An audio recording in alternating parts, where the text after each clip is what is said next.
Howdy there, twin compadres. All right, I'm gonna start at the beginning here. Let's talk about this tuning, E9. What does that mean?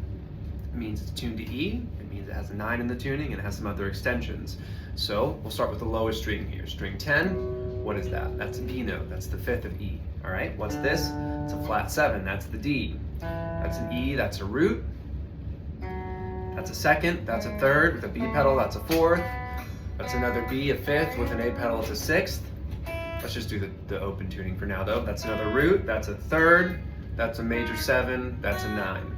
So you can see we've got a bunch of roots and thirds. We've got octaves of both of those, roots, thirds, and fifths. And then we've got a flat 7, we've got a major 7, and we've got the 2 or the 9 happening twice. Now, I want to talk about a major scale. When I'm talking about numbers, I'm talking about degrees of a major scale, intervals. These are words that I'll use a lot. 1, 2, 3, 4, 5, 6, 7, right? That's a major scale. Do, re, mi, fa, sol, la, ti, do. If you've ever watched The Sound of Music with your grandma, you've had that like me drilled into your brain. That's something to really memorize, the major scale. Something I continuously do in my pedal steel practice is finding all the places I can play a major scale. Because from a major scale, I easily have a minor scale by flattening the third, and I easily have a pentatonic scale by omitting a couple of notes and making a 5-note scale, which is super useful in all of guitar music, right? Okay, so I go back to the tuning, E9. We've got a fifth, we've got a flat 7, a root, a second or a 9, a third, a fifth, a root, a third, a major 7, and a 9. What's the difference between a dominant 7 or a flat 7 here and a major 7 here on the second string, right? Strings 2 and 9 are what I'm talking about. A flat 7 is when you flatten the 7 to half step. We call this music dominant. It creates a more tense sound. It tends to want to resolve to another chord. A dominant chord always wants to lead to another chord. It creates a bit of tension, and then it wants to release. In the context of pedal steel, and what we often play in country music, 1, 4, 5 style chord changes, a 1 chord made dominant always wants to go to a 4 chord. A 5 dominant always wants to go back to a 1 chord. This knowledge, that thing I just said, the relationship between 1 and 4 and 5 and 1, is key to so much classic country pedal steel guitar playing. So many of the licks that really catch your ears, the counterpoint stuff, a lot of that happens from a 1 chord at the end of the bar becoming a dominant, resolving to a 4 chord or a 5 chord going back to a 1 chord. This is something I'll continuously talk about because it's something that is just so common of how this instrument functions in a band situation. Okay, so I talk about those notes, right? 1, 2, 3, 4, 5, 6, 7. Now, where do we get 9 from? We keep counting up. 8, 9, 10, 11, 12, 13. The extensions we'll typically hear are 7s, 9s, 11s, and 13s, which we're just repeating 1, 2, 3, 4, 5, 6, 7. They're the same notes, we're just thinking of them as adding to the chord further above it. This is basic music harmony. If you've ever watched Chet Atkins play guitar, he uses these upper extensions all the time. Piano players, because they can play big chords with 10 fingers, they play lots of extensions. Though, something to note about this instrument, right, is we typically can only play 3 notes at a time unless we do like a long strum kind of situation, but that's more of a C6 technique, not so much an E9 technique. Not to say you can't use it, but typically it's a 3-note instrument. We call 3 notes triads.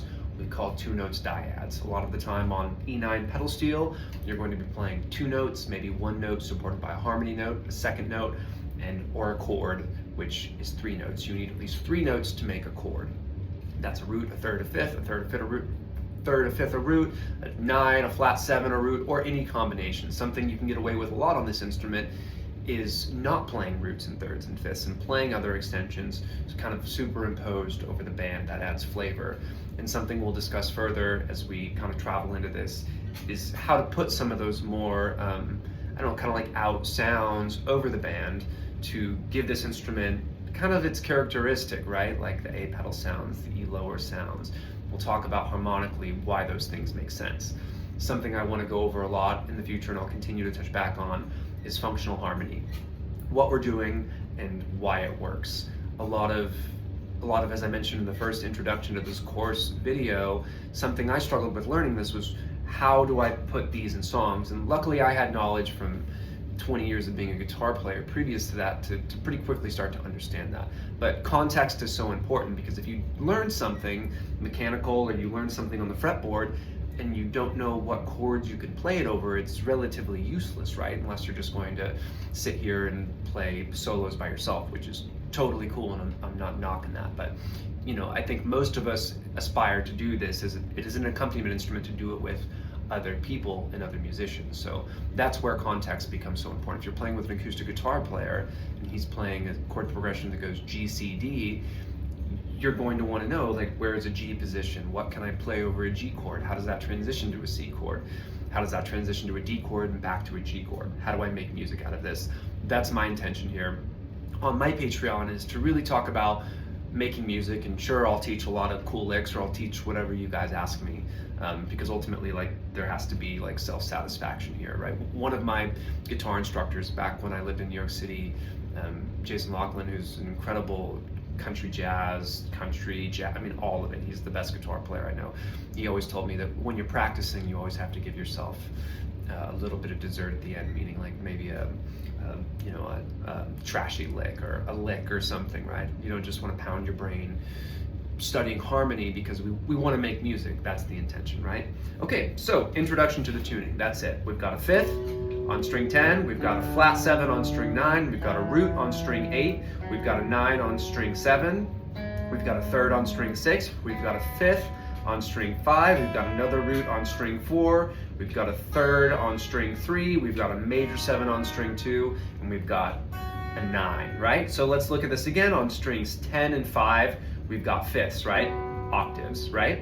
On strings 3 and 6, we've got thirds, octaves, right? On strings 8 and 4, we've got roots, octaves, right? On strings 1 and 7, we've got nines, octaves, right? So that's an easy way to break down the tuning. Think of it in 2 chunks. It's not just 10 strings of nonsense.